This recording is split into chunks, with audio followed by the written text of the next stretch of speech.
কত করে বললাম এই অবেলায় আর বেরিও না, কে শোনে কার কথা।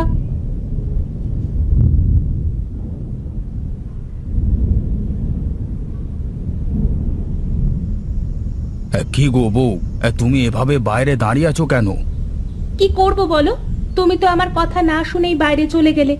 চারিদিকে কি কালো মেঘ করেছে একটু দেখেছো?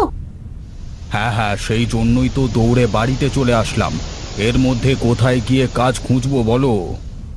চলো ঘরের ভিতরে চলো, যা জোরে বাতাস বইতে শুরু করেছে তাতে তো মনে হচ্ছে ঘর বাড়ি সব উড়িয়ে নিয়ে যাবে।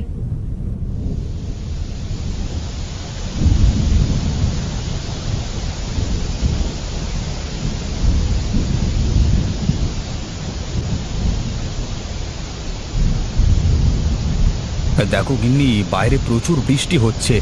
তোমার তো আবার বৃষ্টি দেখতে ভালো লাগে। হ্যাঁ, আমার বৃষ্টি দেখতে তো ভালো লাগে, কিন্তু ভিজতে ভালো লাগে না। দেখো চালের ফুটো দিয়ে কেমন করে পানি পড়ছে ঘরের ভিতরে। তাই তো, এভাবে কিছু সময় পানি পড়তে থাকলে তো ঘরের ভেতরে পানিতে ভরে যাবে গো। কি আর করা যাবে, তোমাকে কত করে বললাম যে ঝড় বৃষ্টির সময় আসছে, তার আগেই তুমি ঘরের চালটা সারানোর ব্যবস্থা করো। মুখ দিয়ে বললি কি আর করা যায় গো? কাজ করাতে হলে তো টাকার দরকার, কিন্তু আমার কাছে তো তেমন কোনো টাকা পয়সা কিছুই নেই। আমি বলি কি, তুমি দরকার হলে একটু মহাজনের সাথে কথা বলে দেখতে পারো, যদি কোনো সাহায্য তিনি করেন আমাদের। ঠিক আছে, বলে দেখব। তবে আমার মনে হয় না যে সে আমাদের কোনো উপকারে আসবে। নাও এখন আগেই বৃষ্টির পানি সামলাও, না হলে রাতে আর বিছানায় ঘুমাতে হবে না।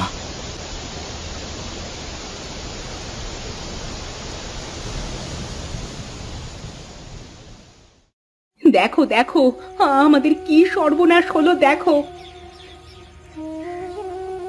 এখন তো এই ঘরে থাকাই মুশকিল হয়ে যাবে। তুমি কোনো চিন্তা করো না গিন্নি, আমি এক্ষুনি মহাজনের কাছে যাচ্ছি, দেখি তিনি কিছু করতে পারেন কিনা। ওগো, মহাজনের কথা শুনে যাই বলুক না কেন, তুমি শুধু কোনো রকমে ঘরটা সারানোর পয়সা জোগাড় করো। তুমি তো জানো না গিন্নি, মহাজন মানুষটা খুব একটা সুবিধের না।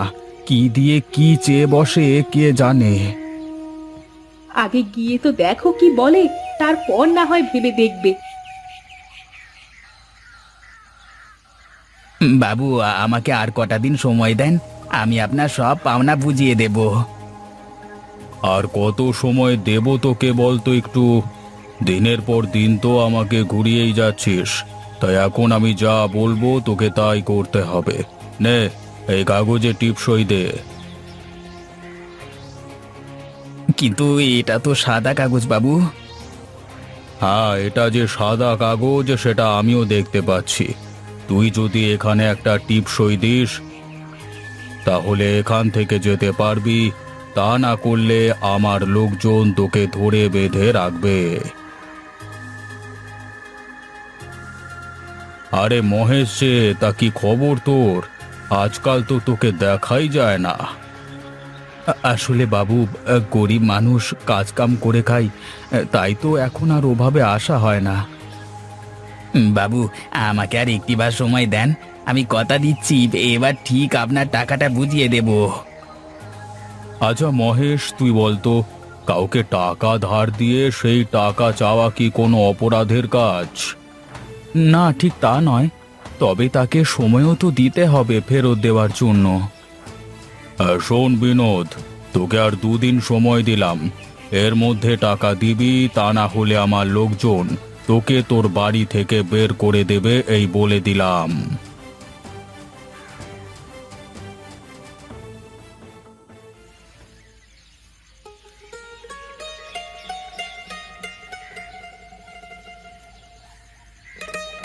কে তুমি? তোমাকে তো ঠিক চিনতে পারলাম না বুড়িমা।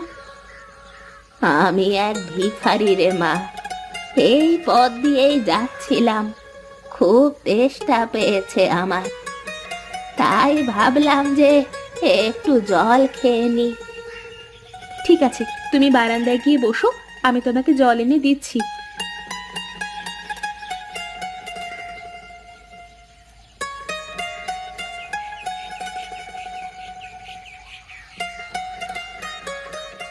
হে কি, এ তো দেখি জলের সাথে খাবারও এনেছিস রে মা। তোমার মুখটা দেখে মনে হচ্ছে তুমি খুব ক্ষুধার্ত, আর খালি পেটে পানি খেলে তো তুমি অসুস্থ হয়ে পড়বে। তুই খুব দয়ালু রে মা, কিন্তু দেখলাম তোর ঘরের চাল অর্ধেক আছে, অর্ধেক নেই। কালকের ঝড়ে চালের অর্ধেক উড়ে গেছে গো বুড়িমা। ও আচ্ছা, তাই বুঝি? কিন্তু এভাবে খোলা ঘরে কি থাকা যায়? কি করব বলো বুড়িমা, আমাদের তো দিন আনি দিন খায়, নুন আনতে পান্তা ফুরায়। চিন্তা করিস নে রে মা, সব ঠিক হয়ে যাবে।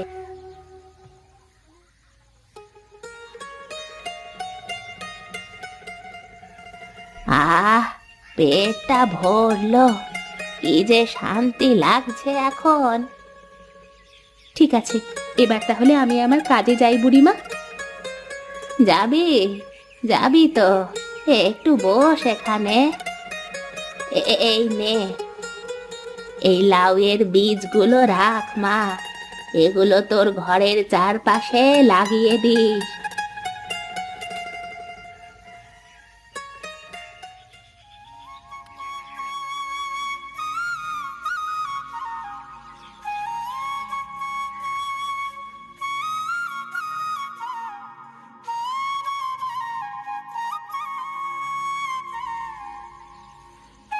ও হরি কাকা, তুমি এখানে এভাবে বসে আছো কেন?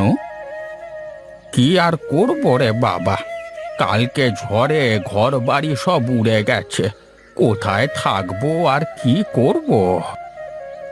আর বলো না কাকা, আমারও তো সেই একই দশা, ঘরের চাল অর্ধেক আছে অর্ধেক নেই। এখন যা অবস্থা, তাতে করে তো নতুন ঘর তোলাও সম্ভব না। কি যে করি, কোথায় থাকি? মহাজনের কাছে গেছিলাম ঘরে চালটা সারাবার জন্য কিছু পয়সা আনতে, কিন্তু তার কথাবার্তা শুনে আর বলবার সাহস হয়নি। ভুল করেও মহাজনের থেকে পয়সা ধার নিস নে মহেশ, তাহলে দেখবি শেষমেশ আমার মতো ভিটে বাড়িটাও হারাতে হবে তোকে। হ্যাঁ কাকা, মহাজনকে তো আমি খুব ভালো করেই চিনি, সেই জন্যই তো তার ফাঁদে পা না দিয়ে চলে আসলাম, কিন্তু ভাবছি কি করে ঘরে চালাটা সারবো।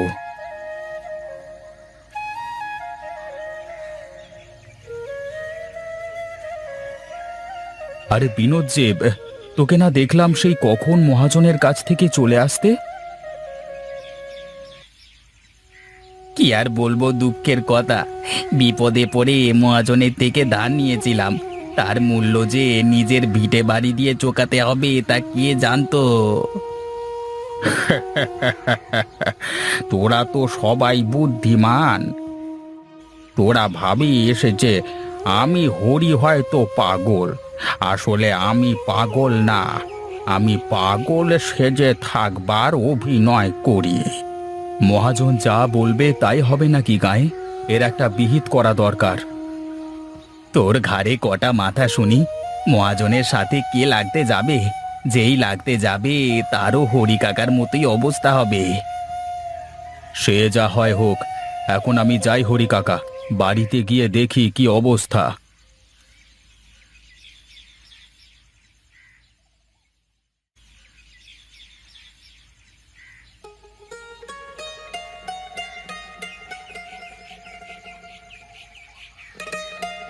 কি গো, তোমার আসতে এত দেরি হলো কেন? কোনো উপায় কি পেলে? না গো, কিছুই তো করতে পারলাম না, মহাজন বেটা বড্ড পাজি। তাহলে কি হবে এখন? এই ভাঙা চালের ঘরে কি করে থাকা যাবে? একটু বৃষ্টি আসলেই তো ভিজে পুড়ে শেষ হতে হবে। কি করব বলো, আমার তো আর কোনো মুরদ নেই যে তাই করে দেখাবো তোমাকে। একটা কাজ তো করতে পারো, যে কোনো ভাবে এই বাসা ছেড়ে দিতে তো পারো। এটা ভালো বলেছো, কিন্তু তবে আজ তো আর করা সম্ভব হবে না, দেখি কালকে সকালে উঠেই আগে এটার পেছনে লাগবো। ঠিক আছে, তাহলে আজকের মতো এই ভাঙা চালের নিচেই শুয়ে থাকতে হবে, বৃষ্টি না নামলেই হয়। তাড়াতাড়ি রান্না শেষ করো, আমার খুব খিদে পেয়েছে গিন্নি। তুমি যাও, গোসল সেরে এসো, আমি তোমার জন্য খাবার বেড়ে রাখছি।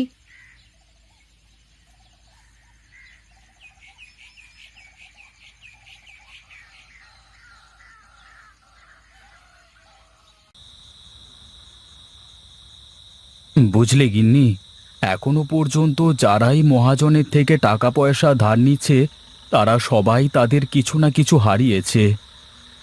কিন্তু কেন? টাকা ধার নিয়ে সময় মতো পরিশোধ করে দিলেই তো হয়। এই তো ঠিক ধরেছ। বলি, গাঁয়ের মানুষের কাজ কামের যা অবস্থা, তাতে করে কিভাবে সময় মতো টাকা ফেরত দেবে বলতে পারো? আমি হলেই কি পারবো? আমারও তো কোনো কাজ কামের ঠিক নেই। একদিন কাজ করি তো দুদিন বসে থাকতে হয়। আচ্ছা, টাকা দিতে না পারলে মহাজন কি করে? কি আর করে, জোর করে মানুষের ঘরবাড়ি সব লিখে নেয়, তারপর ঘাড় ধাক্কা দিয়ে বাড়ি থেকে বের করে দেয়, পথে নামিয়ে দেয় সবাইকে। থাক বাবা, লাগবে না তাহলে ওরকম টাকা। তার চেয়ে এভাবে থাকাও অনেক ভালো। তাছাড়া আর বলছি কি, দেখি কাল কি করতে পারি। এখন তাড়াতাড়ি খেয়ে নাও, কালকে সকাল সকাল উঠে দুজনেই হাতে গুঁজে কাজ করতে হবে।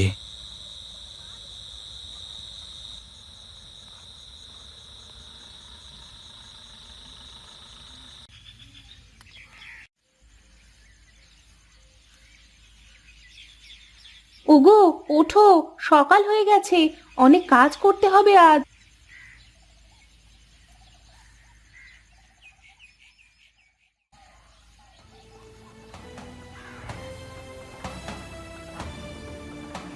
এ এ এ কি, ঘরের চালটা এভাবে ঠিক হলো কেমন করে? হ্যাঁ গো, তাই তো। কিভাবে হলো এটা?